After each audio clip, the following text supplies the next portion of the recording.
office. Oh, hey, weirdos. It's Mai again, the Cosmic Nomad. And today we're going to be talking to my good friend, Lauren Chandler Guyatt. And she's amazing. She's been working in the film industry as long as I've known her. She's been on a lot of good shows like Kim's Convenience. And Jesus, the list is so fucking long.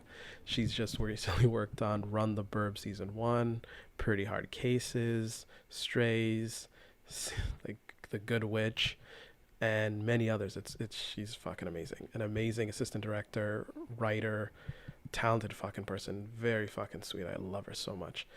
And we're gonna be talking about the film industry and all these amazing other things. And we're not gonna hold any punches. So it's gonna be an interesting, fun episode. So check it out. This You is did it. yeah, Success. yeah. I'm like fuck that camera for now. Don't get me wrong. I love that camera. The camera's fucking No, no, amazing. no. I hear you. Just gotta turn this down. Sorry, give me one sec. But it's recording right now, so don't worry. I'm just I like Oh, okay. to set up and record. There you go. More neutral color. Too Nice. blue here, but it doesn't really matter at this point. Um, all right. See, the camera angle also blocked this shit, which is the bed. Look at all this. So it was like on this way rather than this way. So Yeah, I'm like, all right, there you go. There's a I blue know. bed I'm sort of behind in me. my office But I love mess the here. So surfboard though. I love the surfboard. thank you. I'm trying to block out though all of our storage boxes as well and just have more of the office look that we have.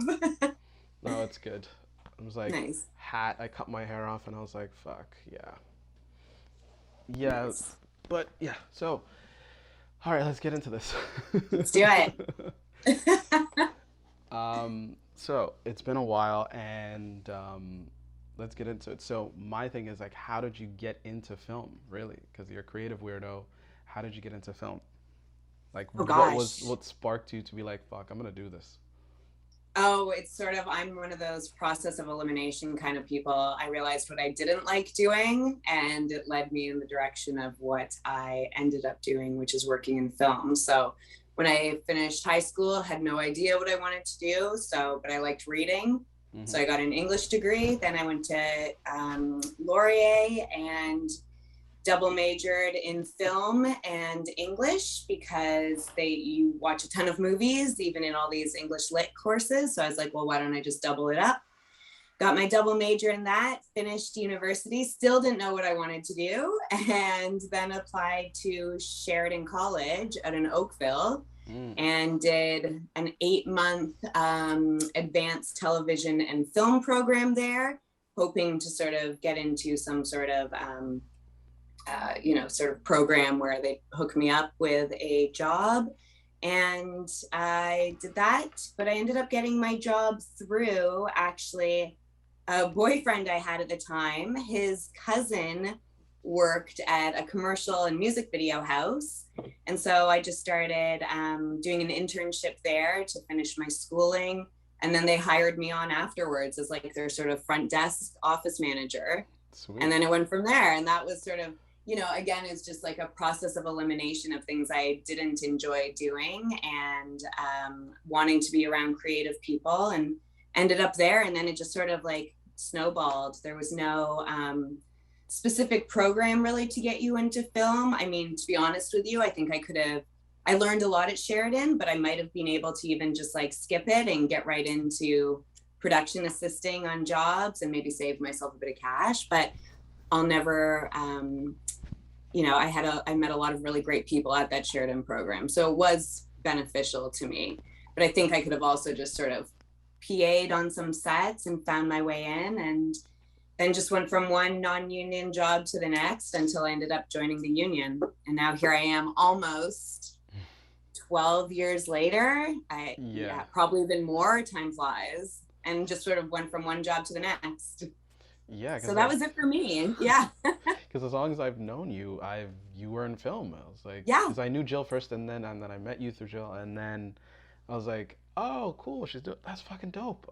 And then Yeah. like later on, Jill got into that, but yeah. Well, I think a lot of, a lot of people in film have some sort of connection to it. My parents both didn't work in the industry. They were both actually high school principals.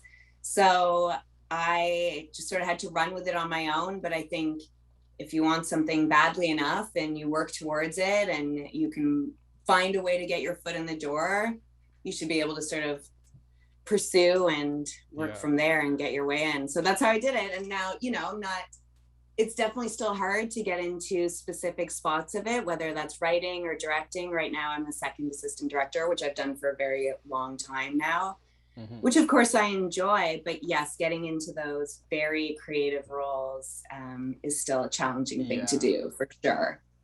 Yeah, that there's still gatekeepers as of today, and Yeah.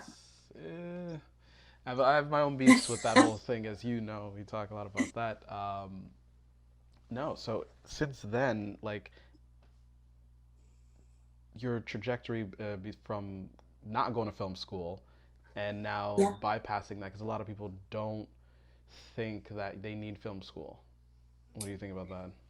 Yeah, I think, I mean, my program was just so short, I guess is what it is as well. It's an 8-month program. We did a quick short, 3 short films is what we did. 1 minute, I think 3 or 5 minute, and then a longer film, maybe 10 minutes or so. Can't even remember it, so long ago. But that sort of helped me figure out what jobs there were in it. But once again, you're going into classes that are producing, writing, directing, not so much the niche or things what I'm doing now as a second assistant director. So like I'd never even really heard about that job until I got into the industry. I think there was some sound program stuff, some camera stuff, but it was good. It's just, I think I could have figured it out otherwise. I think, I was really in it for some sort of internship, which, when I found out, I sort of just ended up getting it through a friend at that time, made me think, well, could I have just bypassed this and gone in and done that from the get-go? Did I need to be doing so? That's all it is. And of course, coming out of university to doing it, this advanced film and television program was money I just didn't have, like I had to take out a loan at that point to get even more schooling. And I think that's what a big part of it is for myself at like 22 years old. Now I need to, I've got this university degree, which I knew wouldn't necessarily be practical and get me into the workforce. But I also didn't really expect to have to spend another sort of 10 grand right at the get-go. And I also didn't want to just start working at a job that wasn't in the field I wanted to do and suddenly lose years getting stuck in, some sort of like the office temp situation. So I took out the loan and spent the money and then took some time paying it back, and there you go. But I guess what I'm saying is I could have saved that 10 grand and done something else with it for sure. Fuck yeah. You could have made a short. You could have made a bunch of shorts. Yeah. Yeah, and that's the thing. And for an 8-month program, that is a lot. Not knocking Sheridan or anything. It was great, but that was an expense to myself. Or did I just forego university altogether and should I have just gone to college? These are all, it's all hindsight, right? Should I just, of course, I wouldn't have got into the advanced film and television program because I think you needed to have either some sort of preschooling or experience in the industry. Some people that were in that program, were in their 30s, 40s, 50s. But what the fuck, though? That's like, well, at that point, what do you need it for? I guess. Like, because I think I think the system feeds like people to the beast, as they say, like the financial school thing, and not really telling them the straight way to get in. Of course. They lead them on a weird tangent to weed them out, number one, and two. Yeah. Those that don't give a fuck about the whole normal way to get in will find a way, and those are the people that will get in. And I completely agree. Yeah. So that's what if you want it badly enough, you'll find that route, and you'll make that connection, and you will get your foot in the door somehow. So I guess I was looking for sort of the easy way, looking for an internship through them. So, but didn't work out. Yeah, everybody has a path to get to the same place, but to tell people there's only one path is bullshit. And that's the beef that I have with a lot of things in the system. And I always tell people, listen, hey, if you want to go there, there's always multiple ways to get to the same point, you Yeah. know. And I've had a people in the past get mad at me because I bypassed certain steps, and not because I'm like, oh, I'm this person, I can do this. No, it's more like, listen, I don't want to spend years and years of my life doing something that I could have done in a matter of months and waste thousands and thousands of dollars and be in debt. And I'm like, fuck Yeah. no. I So agree. that's a thing that they don't tell a lot of people, and that's always my beef with the system. Yeah. Yes, I completely agree. And you're right. There is no one way to do it. And I think that is a big question. Not, I don't get asked it so much anymore, but when I was in my, mid 20s, a lot of people's big question was, how did you get into the industry? Because I think you're right. A lot of people, and that's why I always sort of mention my parents weren't in it, because I think that's a big connection for people. Either some Yeah. sort of, that's the only way you really hear about it, right? Like, I didn't know Yeah. anyone working in There's a the lot of industry. nepotism. There's a lot of nepotism Yeah. in the industry. Yeah. Generational nepotism. It's crazy. Yeah. Yeah. Yeah. But I've seen that more as I got into it, for sure. oh yeah, you would see, especially it's not to knock people, but there's a lot of, like, in terms of camera departments that are generational, and you Hmm. see that a lot, and I'm like, okay, I understand now. I understand. Exactly. It clicks, right? You're Yeah. like, oh, I see the connection. Yeah, and even if they've never, like, granted, they've grown up with that gear and their parents are doing Sure. this, I understand that. But being technically proficient compared to, like, creatively, it's not, oh, it doesn't always mix.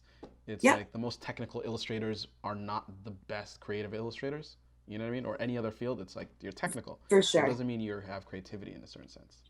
Well, and so much of this industry too. I mean, I was saying the other day to someone that as it's difficult to manage, because there are, and a lot of my job is managing people, and there's a lot of creatives in this industry, but unfortunately you're being asked to be creative but on a budget and on a very tight time frame. Yeah. So it doesn't lend itself to someone just being creative. You also do have to be very scheduled, very good with time management, very good with budgeting, because otherwise it's like you just have that creative aspect. It doesn't really work in this industry, unfortunately. Yeah. It's sad to say. It Yeah. helps. It helps. I think there's, like, I think it comes down to this.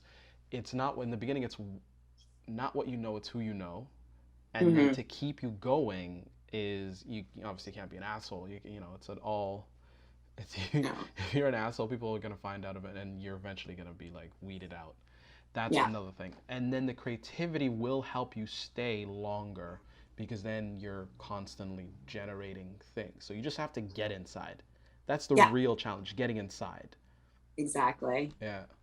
And then also, not once you get into, it's also about not being like pigeonholed into something as well, right? Because once Hmm. you've done one job, it's really hard to like leave and move up into that job. I remember when I was a production assistant and I was looking to move up, I had a director tell me, like, if you want to move up, you have to not be so good at your job. I'm like, what does that even mean? And but it does make sense to me now. It honestly, like, it was some great advice, because if you're just too good at that, like running around and Okay. production assistant gig, they're going to leave you in that spot and never sort of see you as anything else. Mm. So I was like, I don't even know how I managed to wrap my head around that piece of advice, although it was good. Because it's not like I started showing up late and like. It's like being typecasted as that type, Yes. like that type of character. You're always playing those roles.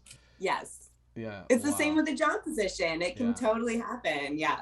Oh my god. So, yeah, I know it's tough. It's a tough, it's forever a hard industry to sort of wrap your head around and move around in, for sure. Oh yeah. No, I have my beefs. I have my beefs of not. It translates to other industries too. I've talked to other people about this constantly.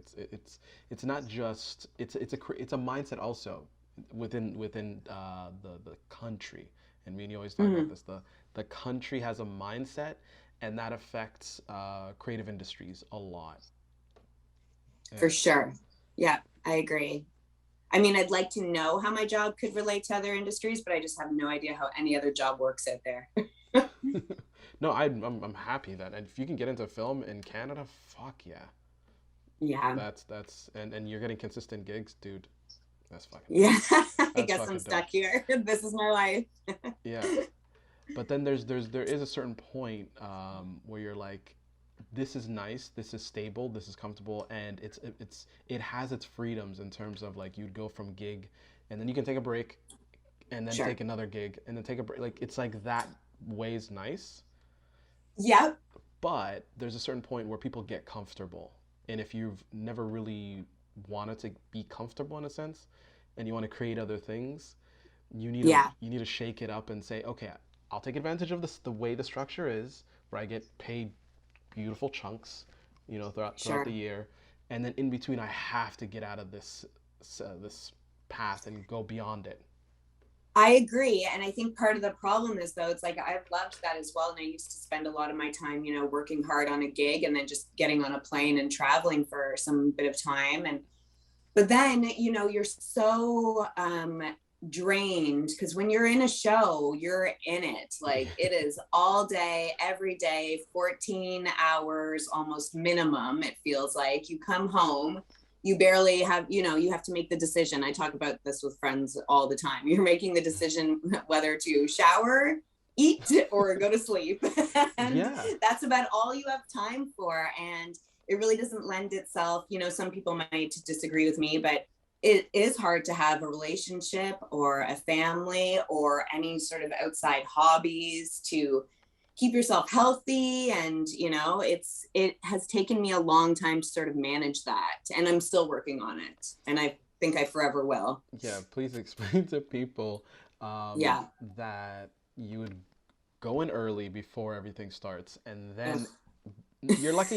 It's not always you're not. I think the last person on set is usually like locations and things like that, and grips and all that Sure, stuff. I'm like just a bit But before them. Yeah. just before that, and then the moment you get home, if it's from a long distance, like you're driving in hours just to get home, and if you're not Yeah, staying there in the location, it's it's it's it's your life. the moment you get Yeah. home, you try to take a shower as best as you can without like sleeping in the shower, and then Yeah. you have to go to sleep. Only you get like 4 hours or something like that or sleep, Usually that, yeah, 4 or 5 hours is the and then you sort of got to get the max. fuck, and then you got to go drive back if it's a long distance. If it's in the city Yeah. and you literally live across the street, that's fucking amazing. Or if it's a studio thing, it's fucking amazing. Still long hours, but like there's Yeah. levels to being drained and dead by the end. Well, that's just it. And you're just trying to keep your sanity. And it's never like, your day is never the same. Even if you're in a studio, you're on a different set almost every day. There's different challenges. Or you're on a show that's doing locations and you're literally driving to a different spot every single day. It's very, I mean, it's tough on your brain. You get sort of no routine and like, and this, I always wanted to escape the monotony of it all and like not go into the same office and the same cubicle. And now I'm like, oh my God, those people are so lucky. Like there's a slight jealousy, but then of course I know I would go over into that world and be bored out of my mind. Yeah. So trying to find that balance between it is definitely not easy. My balance I've sort of found is taking these studio shows, which I enjoy, because a lot of the time you are starting similar time of day. I can start at 7 every day and wrap by about 7:30 every day. So I'm somewhat normal. Yeah. I've still, of course, worked a 12-hour day and usually even a bit longer than that. But I'm driving to the same spot, and all I got to figure out is all the different cast and crew and all those things that are happening on the day, but at least I'm in the same spot. Yeah, and that's like a lot of people want that like consistency, Yeah. but then each thing, like we're human beings, we're always gonna find something at a certain time and we're like and then you look at something else and it's like but at the end of the day, I don't know, no one's really gonna be happy 100% with everything.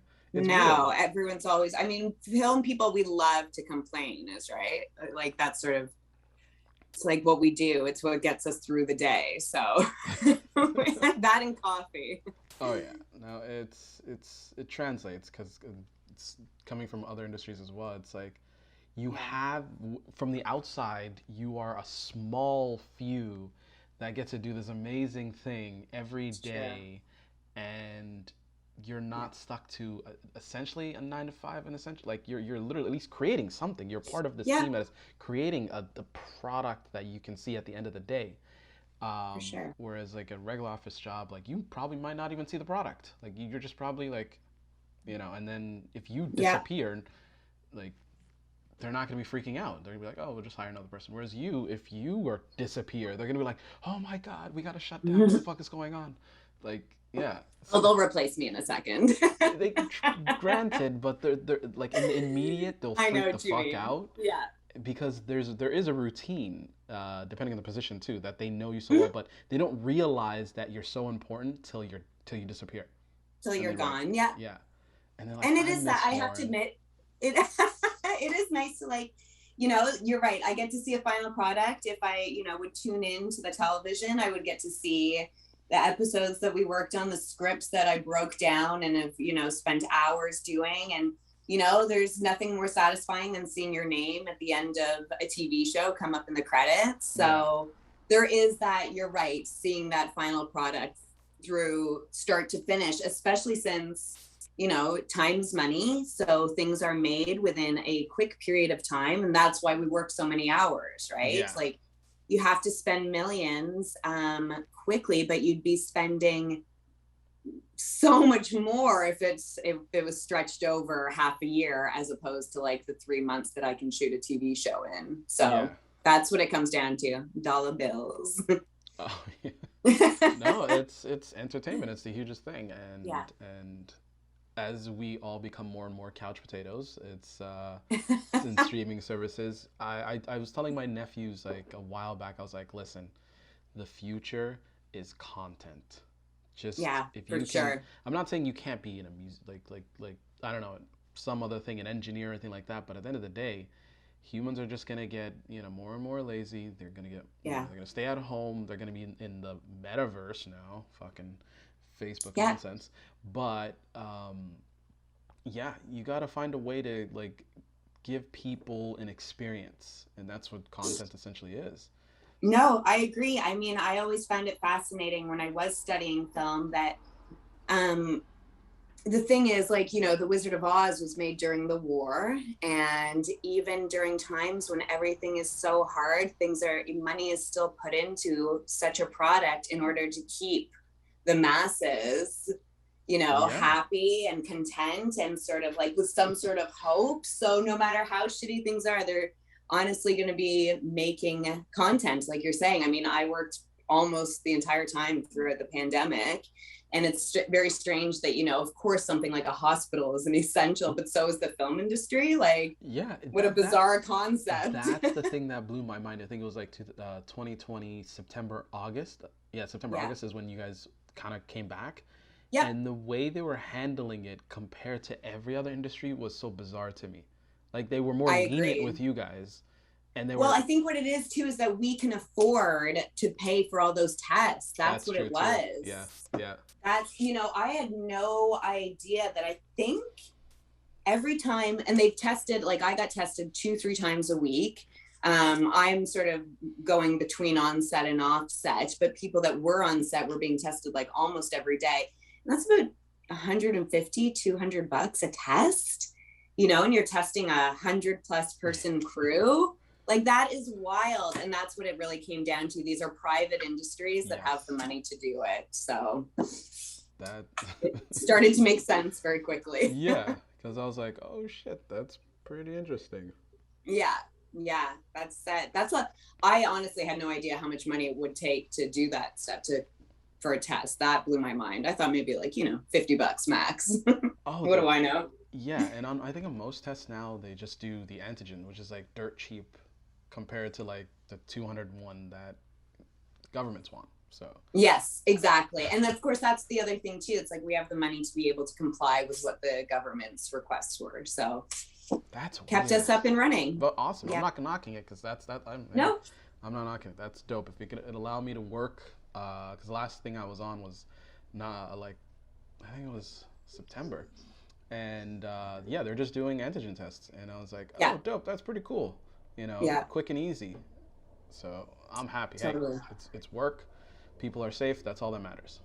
For sure, I agree. All right. Safety is really important on the film set. I will give it that much. I mean, of course, I work in a department that's very safety focused as well. So I think they did a very good job, I will say that, on every production that I've sort of been a part of, and making it clear on what the requirements are. And of course, now we've even gone so far as to requesting, proof of vaccination. And I was mid-show when they had to, get rid of a few people because they didn't comply. So anyway, I give my industry that as well. They're Yeah. very safe. Yeah.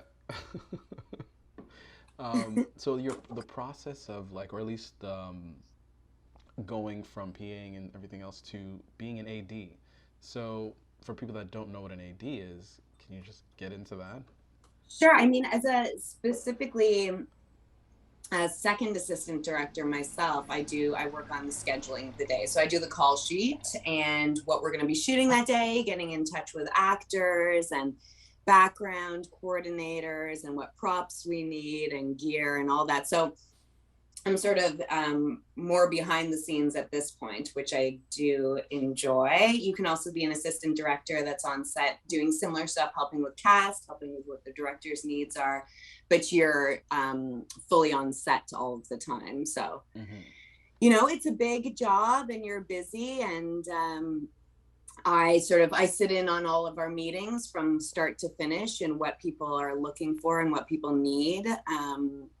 In terms of all the gear as well. But a lot of the time my focus is working with the director and what their needs are. Because of course there's there's a bunch of departments and I'll help them figure out what time they need to be there and that sort of scheduling stuff. But when it comes down to gear, that's sort of more of their job and the production managers, whereas mine is making sure the actors have what they need and that the director has what they need as well. So which is great because I like working with those sort of creative groups, which you get to see their mind the way it works. Yeah. That's it. Exactly. Like, as much as, of course, my job, to a certain degree is creative in breaking down scripts and what's required to shoot. It's also a totally different niche to do something like a production manager where you're working with the gear and the money that's needed for stuff. That was never sort of my forte. I am not good with cash or, of course, I know the gear. I know a lot of the gear that's required to make a film shoot happen. But then, of course, with that comes cost. And that's just something I don't excel at. So it's good. It's a good job. And then, of course, there's the first assistant director. I've done that job as well, where you're on the floor and you're literally running the day. So they'll take the call sheet that I put together that we've worked on together previously during our prep, and they will sort of execute it directly on the floor with the director. So sometimes when the director will step off and go be by the monitors at what we call Video Village, the first AD will stay on the floor and make sure everything goes according to plan. Now that's a job I've also, like I said, done, but that is a very demanding job where everyone is on your case 24/7. I agree. Either you're the most loved person or you're sadly the most disliked person, at least for that moment. And then towards the end, you're like, oh, I'm good. Don't worry. I'm not mean. I just have to get people moving. I got to corral people to do things. That's it. I feel like you're like a constant cheerleader. Yes.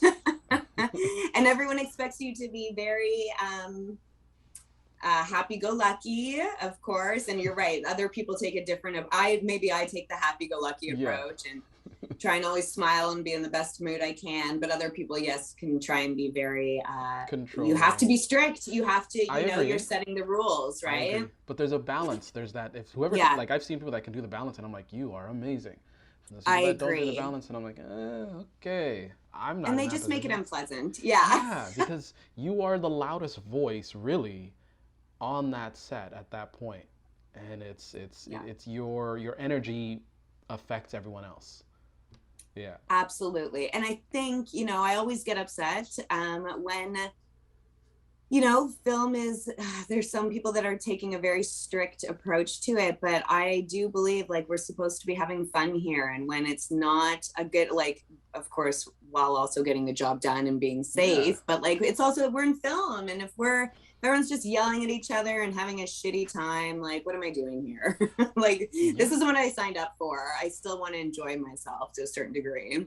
Yeah, because you're creating a world, like you're creating worlds like that didn't exist, essentially. Yeah. and then Exactly. you're literally seeing the whole process. So why be miserable? This is amazing, you guys. There's small few to do this. It's fucking I know. amazing. So I that's think why, you're yeah. right.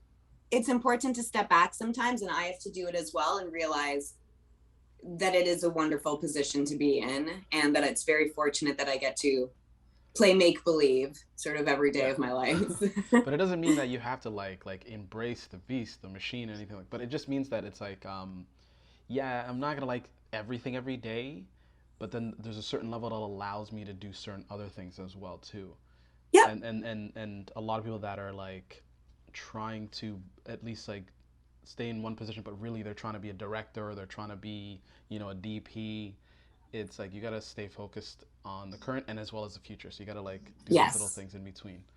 So Yes, you're right. A lot of people I know work on their own Oh my gosh, especially I find in the assistant director department, you will find a bunch of them when as soon as we wrap up working on their own projects and entering smaller film festivals and putting every sort of cent they earned while mm-hmm. they do this job. And and also you're learning so much while you're on the job, at least, that you can take into your own project as well. Yeah, So I agree.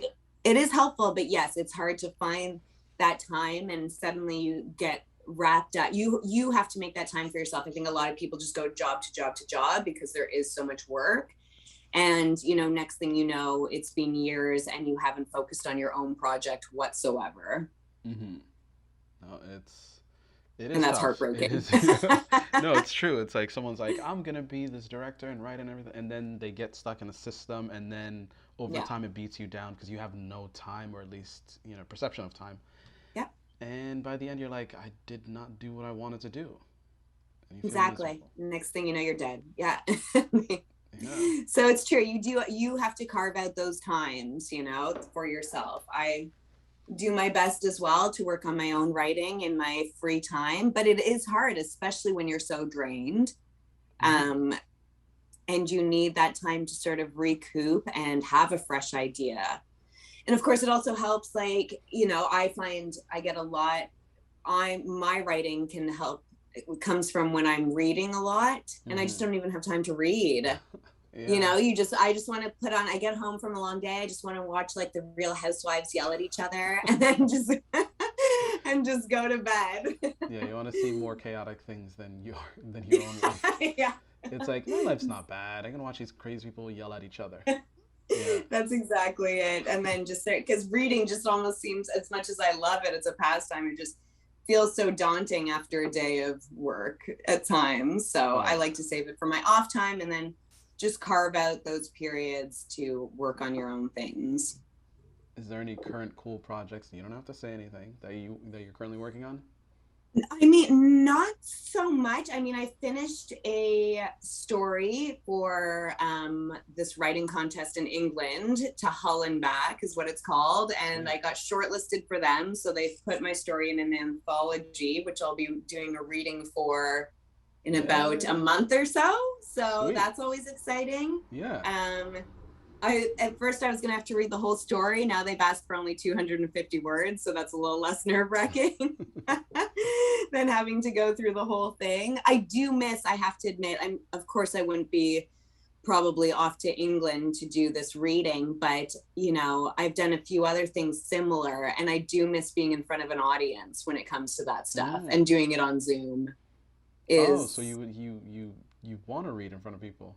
I wouldn't mind. I think it's a great learning experience, and to see those reactions, that because I'm excited to do this reading, even if it's just the 250 words. But if I was in front of people, watching how they received it would really help me grow in my Nice. writing, as opposed to me, it's going to just be myself. I mean, maybe there'll be other people up on the screen, but again, it's still not the same. Yeah, in People are, person is a lot better. yeah, Yeah.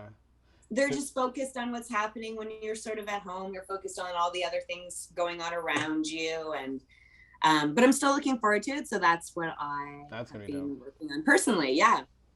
Yeah. Sweet. And then Yeah. just continuing to write my own short stories is sort of my niche and forte. I've found throughout the years working on my own stuff. I've done some short films, They were okay, but I think, I found that short stories are where my talents lay in terms of my own projects. So that's where I'm at.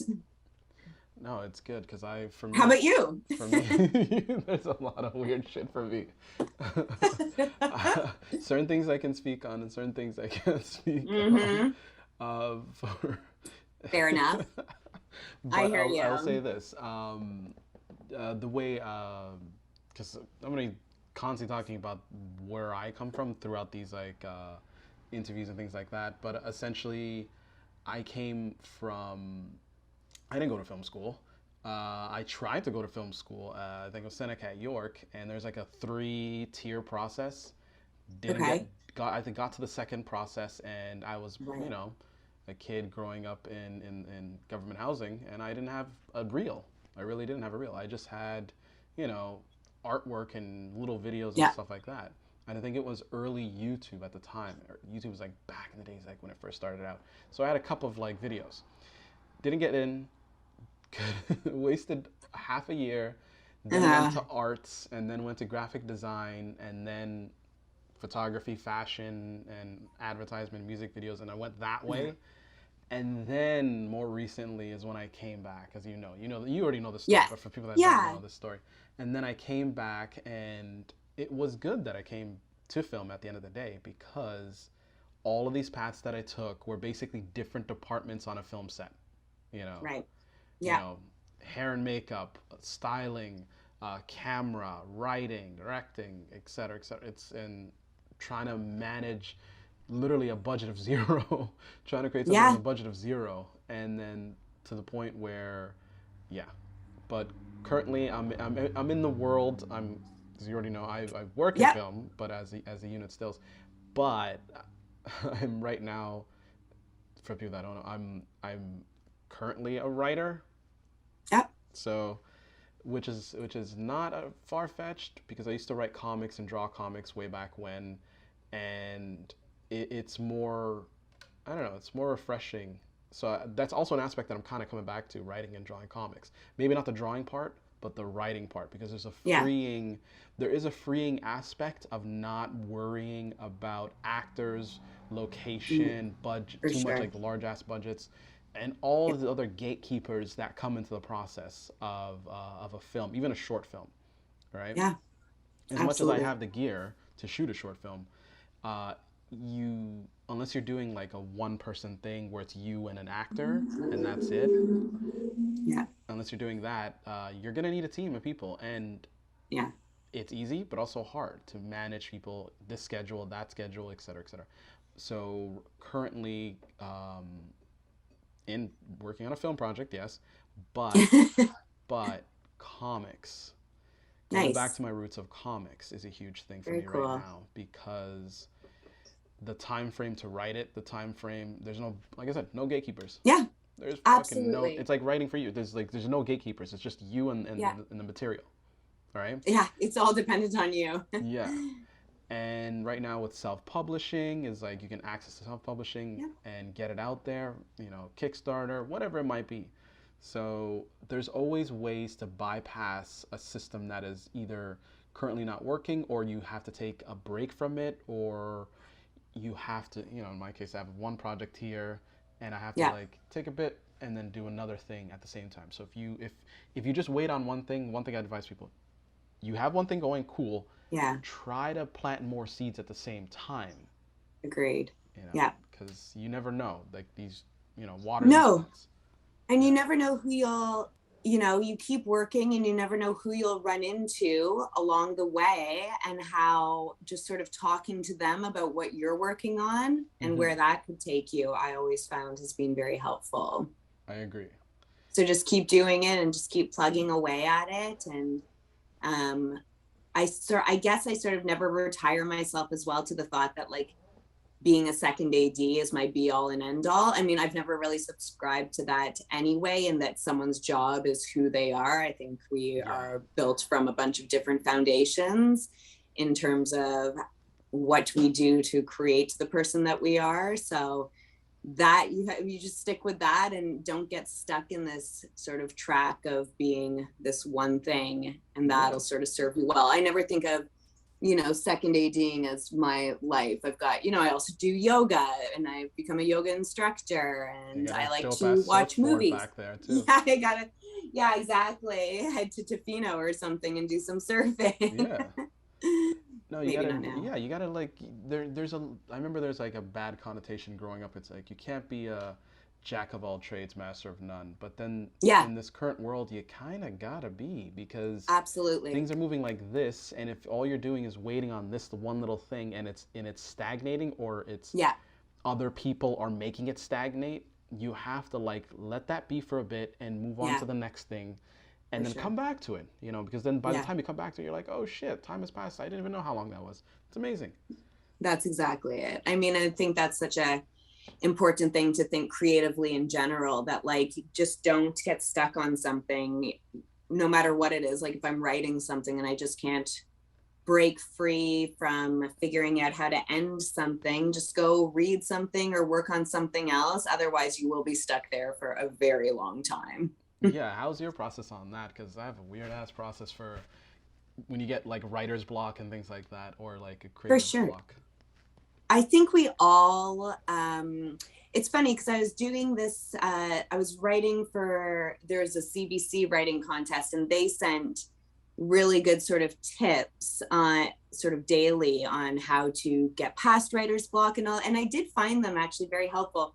And I think we all do different things to get out of it. But a lot of their strategies are ones I've heard throughout my life and actually apply, and again, just sort of reread something or walk away from it. I used to be very determined to have to write everything out in a notebook first. Yeah. Before I typed it up, but I'm sort of past that now. I do a lot of like, I have something printed here right now where I'm just like constantly printing. I use a lot of paper. I know. Sorry, Yeah, I remember. world. No, but I Because I agree. need to see it on. Yes. I need to see it not just on my computer. It doesn't read properly on the computer for some reason.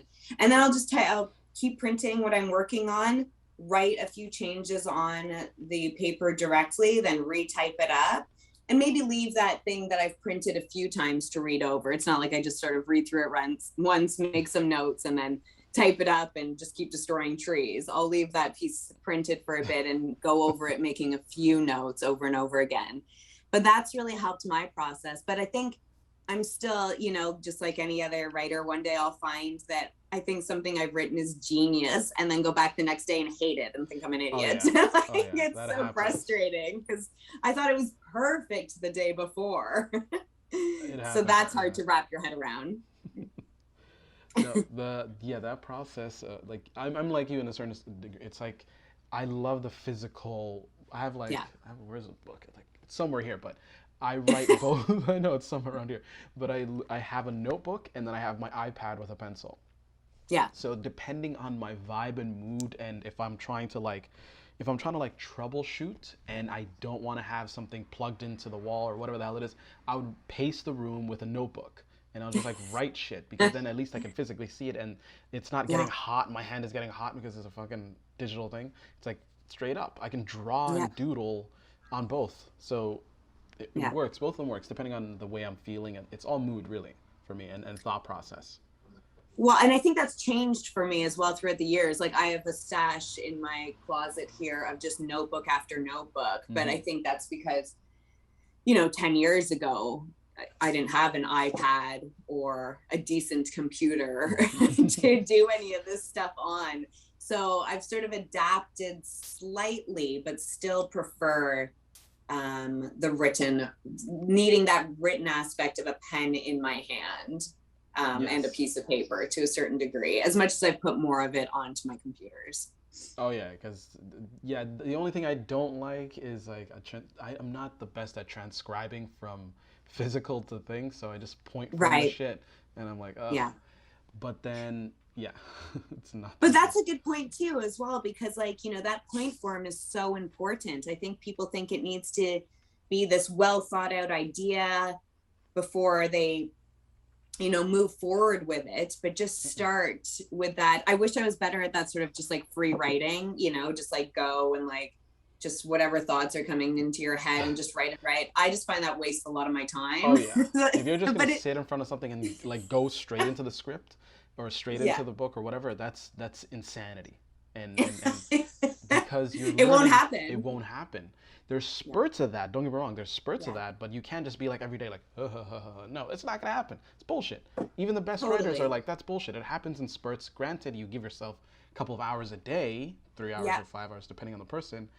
Yeah. No, most of I've the film that like that was all point form because those point Exactly. forms are notes are basically larger in my mind. They're only in Yeah. point form in the physical realm because it's a reminder. It's like a little note says like it's like groceries, like go get milk. And it's like, Yeah. why do I need milk? And then it's in my head. I know why I need milk because I need to do this and this and this and this. So Exactly. point forms is fucking beautiful. A whole film of a point Yeah. form. Yeah. So find your own I know. process, but that works for me at least. Yeah. For sure. If not, or just sit there and you'll end up with all work and no play. Makes Jack a Yes. dull boy. Oh God, yeah. And don't sit in front. I don't. Everyone's different. Like if you're that person that Sure. can sit down and just bang out the whole thing, more Yeah. power to you. Where are you? And can you help me? If not, For then sure. yeah. I think I read like I've read a few books on, how to write a short story, and I've looked up different points on what other people that write short stories were. So I think what helped me with these CBC notes that they were sending me is that they sort of reaffirmed all those things I've heard in the past on how to sort of get that idea flowing. So there is, you know, there's not one way as it is with everything, but there is sort of a general consensus on how to get your ideas going. Yes. So it was nice to hear. I guess it was just, yeah, reaffirming to know that, like, oh, I have been doing it properly, or I'm doing the best I can to try and get an idea out there for sure. Yeah. There's a level of fear that people have when you look at other professionals or other, standards and things like that. Yes. But Yeah. once you actually go into it, it is true. It's like it reaffirms. It's like when I went back into this industry, Yeah. I was like, oh, you're just reaffirming everything that I've Yes. been through, and that's amazing. But but there is an issue where even though you don't have those years of experience doing that, it doesn't mean that you can't work at that level. Like Yeah. there's yeah, so it's just there's fear that goes into a lot of these things, and Yeah. I'd advise people who gives a shit about the fear because at the end of the day, those people are imperfect. You're imperfect. Just Yeah. give it a shot. Who gives a fuck? Just do it. Absolutely. Yeah, I agree. Just if you want it, go for it. You'll find a way. Mm-hmm. Yeah. I know I did. That was a weird ass process. Yeah. Yeah, it's definitely not. Well, and that's the thing. I think if you were, I mean, and I'm sure you're sort of going about this and what you're doing now, asking people how they got where they are creatively, you're going to get a different answer every Yes. time. Whereas it doesn't work, say you're asking a bunch of, I guess, I don't know, lawyers or this or that, how they got somewhere. And like, I think there's more of a similar path to certain careers. Whereas in Yes. this, you're never going to get the same answer twice. Mm-hmm. I think my union, which I'm part of, which is the Directors Guild of Ontario, has opened up programs where you can sort of apply, do a course, and then you become a production assistant on set, Mm. which has made it a bit easier for people. But I still will never take back the sort of challenges I had to face in doing non-union projects and like not knowing where my next job was going to come from and navigating it on my own. I think made me much stronger and more independent. Then of course, just similar to like, we can all apply for university and college and this and that, and if you have what their requirements are, you'll get in, but that still doesn't guarantee you're going to make it in life. So I Yes. think Yeah, no, I agree. I agree. yeah. If you're heavily relying on the system to make the life for you, Yeah. it's not gonna happen. And it's the same thing in That's film. If right. you're relying on, don't get me wrong, it's an amazing for DGC Yeah. to allow people to become a PA because back then is like, or even Yeah. more recently, it's hard to like, how the fuck are you gonna be a PA? No one's gonna trust you. Totally. So Yeah. that's awesome. But you also have to understand, like I said, don't rely on the system to Yeah. get you to where you need to be. You have to take the risks. You have to be, on it all the time. Yeah. Yes. So Agreed. So in terms of the DGC, for people that don't know, because we're both Canadian weirdos, um, what is the DGC? So we have a Directors Guild from every province. So I'm part of the Directors Guild of Ontario. So that includes different departments. I believe we've got editors, production managers, I think accounting's in there. And then we've got other unions like NABED, IATSE, the camera one, 611. Six, Oh my God. 667. 667. Yeah. So you've got all your different unions that you can, well, and I think mine isn't even a union. I think it's just sort of like a group or something like that is essentially it is. But I mean, the funny thing is when I was doing non-union projects and I wanted to get onto more of these, because I was doing like commercials or music videos or sort of these reality TV shows, and was asking how I get onto these other shows. They're like, oh, you have to be part of the union. Okay, well, how do I get into the union? Well, you need people to sign off on you that are in the union. I'm like, well, how am I going to meet these union people on these non-union shows? Like, it didn't make any sense again. And like, that's the thing. See, that's right? exactly the thing that annoys a lot of people, because I'm like, listen, if I already have the skills and I already have the resume to do all this stuff, simply because I'm not in this union, I can't do anything. Like, that was it. And that's frustration for a lot of people. And I know it's frustration for me at one point. Yeah. Well, I guess now this new program, like I'm saying, and I forget what it's called, but they'll sort of take you in off the street and, put you into this course. And then next thing you know, you can become a PA. But like I said before, I think there is something to be said for sort of finding your way into it. So I guess essentially what happened with me is that I did a few union shows where people that were part of the union but were at the time not working on a union show happened to be on these shows I was working on, and then they were able to sign me in. So and just sort of, again, that networking though. That's networking. Yeah, that's it. So it's really more about the networking than it is, because like I said, they don't post. The industry doesn't really post jobs. They post productions that are going on. Yeah.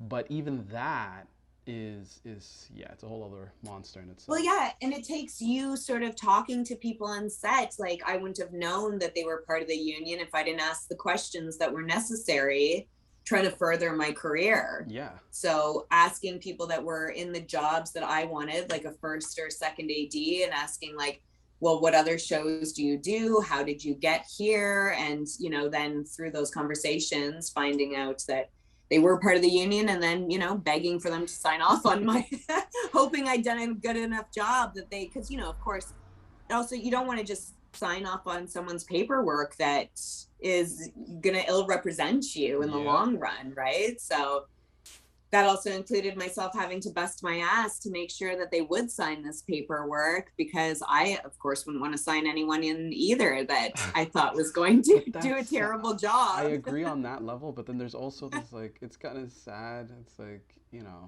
it's both, understandable, but also sad. Yeah. Yeah, I mean, it definitely took a long learning curve that I was very much on my own for. There was no one to go to for the advice, that's for sure. And you just had to keep sort of finding new people to ask. And like you were saying, with my roommate Jill, with her, it was just like, she wasn't working in TV and I was, and I needed someone on set to come help, and she was available. So much of it, again, she would also just have like a very different story on how she got into this. We all do. It's amazing. Yeah. When you hear people, how like people that have not even in the industry or went from literally an engineer to film. And I'm like, okay. So it's like, all these people come from different places. Yeah, and absolutely. It's amazing to see at the end of the day that they all converge on this industry, because it is a fun, weird industry with weird ass people and other creative weirdos. It is, and it's definitely not a career though that you see people coming into later in life though, right? It's like you either have, everyone's very young and keen, or everyone's like older and disgruntled and talks about how much they're going to get out of the industry. You never really see someone, like, I guess sometimes in teaching, start when they're in their 40s or 50s coming to it as a second. You really have to sort of you get in and then you never leave. Yeah, the It's way like the mafia. yeah, in terms of like, it depends. It also depends on the departments because when I look at Yeah, it, there's more people that start later as a director on from like random industries and stuff like that, and they become sure. directors. Whereas people in the other departments, camera and also like they've been in it at least roughly consistently since they were in their early 20s and like stuff Yeah. like that. So it's only like the directors and maybe like producers that yeah, they're the only ones that come out of nowhere, whereas everyone They else, can for sure, because sometimes a producer is someone just sort of contributing money to a project, yeah, right? So they can come from, whatever industry they came from and they hmm, made some cash and now they've decided to get into this world by, contributing a financial yeah, amount to a project that they believe in, that they've read a script and that they like. So, yeah. I mean, money can get you a lot of places. That's true. Yeah, the industry is all about investment. The whole thing is That's investment. right. That's all it is. Yep. Um, Now, in terms of the Canadian industry, what is your views on the Canadian industry?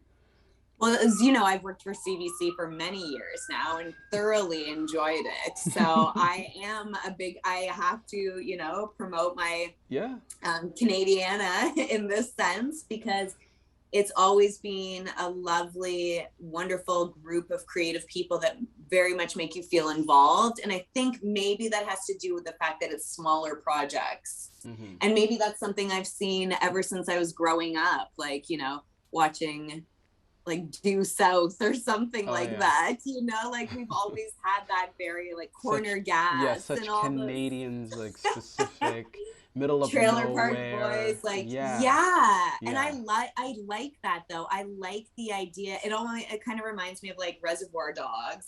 hmm, Just that concept of making something in one room yeah, or like almost like a play or a theatrical sort of performance because I've always loved the theater as well. Um, I like that idea of having the content be the most important as opposed to the action and the locations, yeah, which I think Canada does very well. So it means that the writing is very good and that you can feel that it took a group of people that really cared, from the grips, electrics, camera, props, that all put everything into this and we're really a family. So yeah, I will always be a big fan of. I'm not always, who knows, something could go awry, but yeah, like it's served me very well, that's for sure. And when I started as well in music videos, it was like, I was doing like Sum 41, like Sam Roberts and all that stuff. So I've been very entrenched.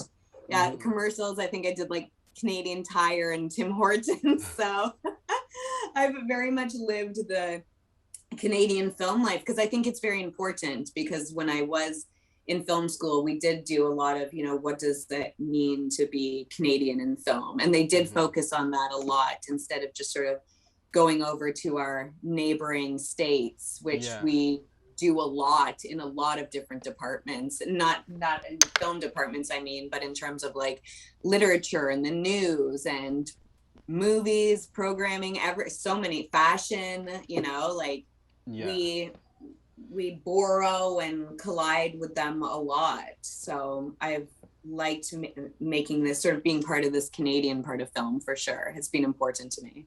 No, I do on that aspect. I 100% agree on that. It's Yeah. such iconic Canadian things. Yeah. And but though there I do have my own beefs about the whole Go on. and how at least coming because I was a fashion kid and I loved fashion television that was on. I keep repeating this with people. I'm Right. like, and that was City TV, and then City TV got bought by. If people don't know that, it's like Queen Street. There's a building that was much Mm-hmm. music and everything, and they would have a show called Fashion Television, and Fashion Television was well known globally as the fashion show on TV, and Jeannie Becker was Yeah, everywhere. Everyone knew her, and that put Toronto on the spot. And a lot of these for sure. supermodels, like Linda Evangelista, came from Canada and Ontario. It's like Yeah. so all of these things were there, and then the sad reality is when I think it was Bell took over, they just essentially destroyed it. And I'm like, what are you Yeah. doing? The future is still fashion, and the future is like the show. why destroy it and why degrade it? So there's a certain level Absolutely. that I didn't like that the Canadian industry was doing to these older but more still creative things. Yeah, And I I still have my agree. beef with that because Yep. like what the hell? Why would you do that? Sorry, that's my beef and it'll always be a beef. No, I agree. I remember actually going down to fashion television when I was like first starting out. I'm not sure why I was there, but I remember just like being in awe of the studio and loving the space there and the Yeah. vibe there. And that was before I think all of that sort of Bell Media came in and started to change it for sure. I can understand that. And I think what you're saying too is they took away from what I'm saying, that sort of, Yeah, it very was such a Canadian. important Yeah, Canadian it feel. was Yeah. Canadian, but also Yeah. international, and put the city That's right. that we grew up in on the spot. Speaker's Corner, they got rid of for Yeah. years, and then only Absolutely. recently that they brought it back, or last couple of years they try to bring it back. No, you Yeah. destroyed like a through line, and you cut it Yeah. in half, and then you expect to start it up again. I'm like, no, look, It's too you late. lost a Yeah. generation of people that like I grew up on like seeing Speaker's Corner on CTV at night, like these random Same. fucking people talking nonsense, but it's also entertaining. You I know what I mean? loved And then you it. would see friends. Oh my God, he's on Speaker. Yeah. So it's Yeah. like, why would you cut like a generation lost that stuff, and Yeah. then you're expecting a new generation to pick it up? And I'm like, that's not gonna work. Don't do For that. sure. We were very local, and yet with that local thing that we built, we're very international, Yeah, and then just sort of scrubbed it. And you're right. It's hard to get back. We should have just kept it sort of the trajectory that we were yeah. on and doing well with. Yeah. I agree. Absolutely. Because on a separate note, I'll talk to people, but there's still it's like that aspect of that that show informed a lot of young people that wanted to be designers that Mm-hmm. came from here, other creative people either in film, fashion, all these other things. So to Yeah. get rid of that, just yeah, sorry, that's my beef. I can get into it No, for I so agree. long, but yeah, I that's think I agree, because I think seeing those things for myself locally. also Yeah, with no connections made me think, well, I should be able to figure it out. yeah, Like, I can get into this if I just sort of hang around on Queen Street long enough and yeah, because it gave you this maybe is meet your the right person. Yeah. yes, because people would flock to the city because of it, Yeah, because it would be that's on the right. spotlight, and then be like they Now would it's dead down there. It's so yes, sad. this is the I thing know. for people that grew up in Toronto. This is the thing. Yeah, Toronto had for an sure. actual identity, and it slowly became so bland and gross. In my opinion, I still it's my hometown, but it still No, I became agree. bland and gross. Yeah. So to the point where there is no Canadian things really, and it's so small, like little points in like you worked on Kim's Convenience, like that's a Canadian thing, or what is it? Is it Totally. Like Schitt's Schitt's Creek. Creek? That's another Yeah. Canadian thing. So it's like there's dots, there's dots and Yeah. things like that. But we did it to ourselves. We destroyed this through line that was gonna put this whole thing. Well, And I we agree. And I mean, those two that you mentioned, Kim's Convenience, which I loved working on, and Schitt's Creek, which I never had the pleasure of, but I hear was great as well. But like, those are things CBC are keeping alive, but it just can't be just CBC yeah, being the only ones sort of, they're centralized. That's my other yeah, issue. CBC is the only body that is doing a lot of things, and don't get me wrong, it's beautiful. it is, but it But should if be you only more than just yes, them. if you Yeah, only centralize this thing, that means that they're the gatekeepers. that's They're right. the gatekeepers, Yeah, and let's be honest, there's a lot of things that I don't like about the CBC. They're very for sure. safe. They're very safe, and they don't take risks. And when they do take risks, it's not really a risk. It's trends. They're called Calculated calculated risks. trends, Yeah, basically. So sure. they won't go beyond that. So and that limits a lot of creativity for people that have amazing ideas, but sadly probably have to leave the country. Well, I think we all need just more than one way to get in. That's for sure. And we can't all be there. There should be more options in Canada in terms of so many things, Oh for yeah, sure. yeah. Even when it comes to like literary and like writing, I find as well, it can be challenging. There are only, I've written for one magazine, but that's not to say I haven't sent my stories to other magazines, but there's Hmm. also a very niche Canadian sound a lot of them are looking for, Yeah.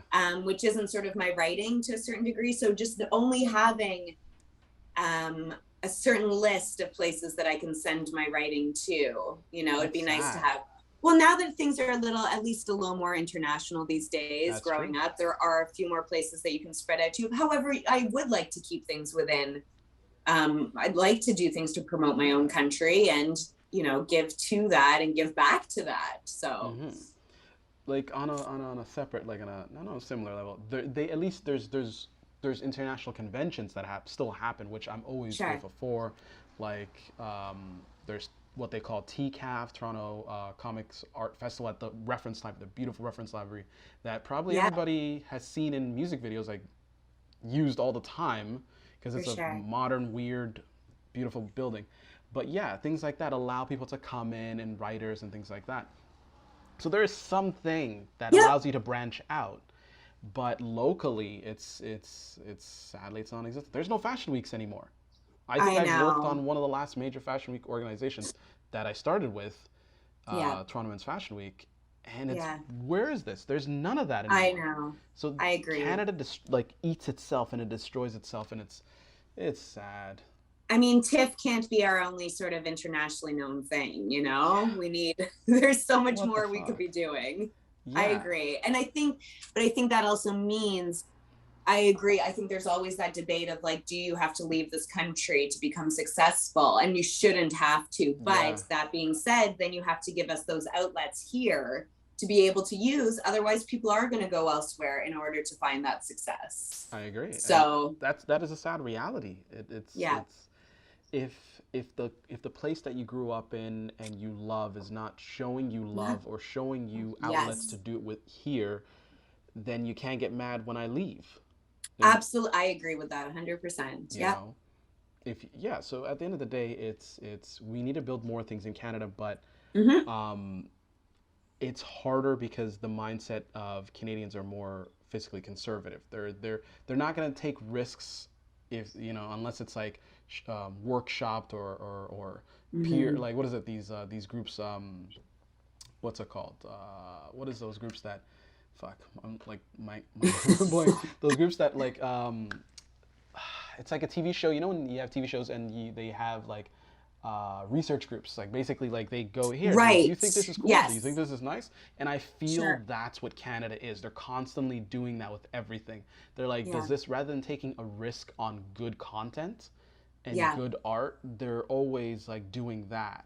And it's never to the For sure. average person that they're doing it to. They're doing it to their own little group within their own Yep. little group. And that's the issue. A lot of Canada stuff is centralized creatively, and Yeah. For that sure. doesn't breed too much amazing new shit or amazing Or new change. Yeah. organizations or change. Yeah. Yeah. Absolutely. Wow. Mm. Well, this is the industry. Well, it's here. It is.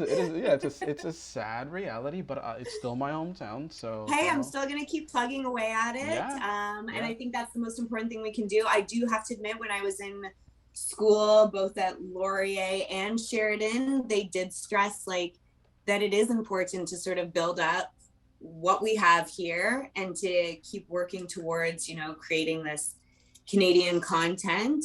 Hmm. So I think it's great that they stressed it, but like you're saying, if there aren't the outlets for us to use, then you can stress it all you want, but people are still going to have to leave to become any sort of Yeah. successful. So the idea is there, but we need to be able to execute it. Money. Yeah. It's Well, really yeah. money. Like you have so much, like talking to you and all this, and the whole point of this Mm-hmm. podcast is, there's talented people that I meet all the time and that I know, and the reality is they might have to leave. They might have to leave the Yeah. place they love. Uh, Yeah. so if a place is not showing you the love that it's not that you deserve. It's more of that, for your work at least. If they're not showing you love in that regard, then go to a place that shows you love. Of course. Why wouldn't you? Right. Yeah. Yep. So yeah. So let's leave it at that sad note, so people can Okay. think. So people can think and Oh dive my God. into I'm the so sorry. sadness. What have I done? No, don't worry. I'm happy. I'm happy because you already No, know, this was like, good. I love like melancholy, dark humor, and like things like that make people Same. think and like be like, I gotta change Canada. I didn't really realize this. Da, da, da, da. So Good call. yeah, This I'd has been rather have cathartic. that. Yeah, I'd rather have that, and then someone listen to this and be like, oh my God, you're right. I gotta change this. I gotta start an How do I organization. become an agent of change? There you go. So I'm happy in that regard. I don't want to be like, Good. well, Canada's amazing and everything else is amazing, so It's so bye. perfect. Bye. I love you, Yeah, Canada. no. No, Canada has flaws. Canada is not That's right. perfect. That's So right. We for are you, nice people, but we're not perfect. oh yeah, that's for sure. All right, tell people where they can find you, reach you, Oh anything you gosh, want to I've gone promote. so like MIA these I days. know. I You know. can find some of my writing at feathertale.com, the Mm-hmm. Feathertale Review, if people are interested in reading that. And you can find me at my Instagram if you want to check any of my, day-to-day life out, which I have not been keeping up with because I have gone inwards Good. towards myself to Yeah. take some time away and find some peace. So, but those are two platforms, I guess I would say, at Lauren Guyatt, I believe, is my Instagram. Yeah. Yeah, and that's it. All right, weirdos. I'm Right. the Cosmic Nomad. This is Lauren, the amazing Lauren. And until next time, peace, weirdos. Thanks for having me. Thank you. All right. Hey, weirdos. Once again, it's me, the Cosmic Nomad.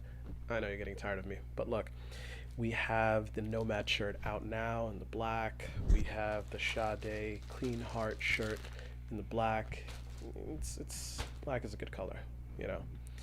And we have the Ed Flower shirt, which is one of my favorites. Check it out on our store at acidxtone.com and on Instagram at acidxtone. And you can also check me on Instagram at Cosmic Nomads. Oh, no, Cosmic underscore Nomads. Yeah, I have a lot of Instagram accounts. It's problematic at this point. But yeah, don't forget to like and subscribe and hit the bell notification for more updates. And till then, I'm the Cosmic Nomad. Peace.